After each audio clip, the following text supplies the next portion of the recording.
നെന്മാറ ചേരാമംഗലം ചെട്ടിയാർക്കാട് കുമാരനാശാൻ വായനശാല കലാസമിതി ആൻഡ് ഗ്രന്ഥശാലയുടെ 50ാം വാർഷികം ആഘോഷിച്ചു. കുമാരനാശാൻ കലാനഗറിലാണ് പരിപാടി സംഘടിപ്പിച്ചത്. ജില്ലാ panchayat president T M Sasi ഉദ്ഘാടനം ചെയ്തു.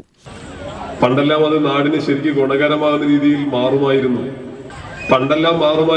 എന്ന് പറയുമ്പോൾ വായനശാലകൾ ഏത് അർത്ഥത്തിലാണോ ഒരു നാട് തുടക്കം കുറിക്കുന്നത് അല്ലെങ്കിൽ മുന്നോട്ട് പോകുന്നത്, അതേ അർത്ഥത്തിൽ ഇന്ന് വായനശാലകൾ പോകുന്നുണ്ടോ എന്ന് ചോദിച്ചാൽ ഒരു വായനശാലയുടെ പ്രവർത്തകൻ കൂടിയായി എന്ന നിലയിൽ ഞാൻ ഉറപ്പിച്ചു പറയും, ഒരു നിലയിലും വായനശാല എന്തുകൊണ്ടാണ് നമ്മുടെ നാട്ടിൽ വേണമെന്നാവശ്യപ്പെട്ട് നിലനിർത്തി മുന്നോട്ട് പോകാൻ താല്പര്യമെടുക്കുന്നത് അതേ അർത്ഥത്തിലല്ല ഇപ്പൊ പോകുന്നത് നമുക്ക് കാണാൻ വേണ്ടി കഴിയും. അത് ഈ കാലത്തിന്റെ മാറ്റമാണ് ഏറ്റവും പ്രധാനമായി ചൂണ്ടിക്കാണിക്കുക.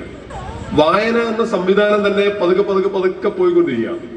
ഒരു മനുഷ്യന്റെ നവീകരണത്തിന്, വളർച്ചയ്ക്ക് വായന എന്നത് ഏറ്റവും പ്രധാനപ്പെട്ടതാണ് എന്ന് നാം ഓരോരുത്തരും അറിയാഞ്ഞിട്ടല്ല. പക്ഷെ പുതിയ കാലത്ത് ആധുനിക സാങ്കേതിക വിഭവങ്ങൾ ധാരാളം കിട്ടിക്കൊണ്ടിരിക്കുമ്പോൾ നമുക്ക് വായിക്കാനുള്ള സമയവും താല്പര്യവും എല്ലാം കുറഞ്ഞു പോകുന്നതാണ്.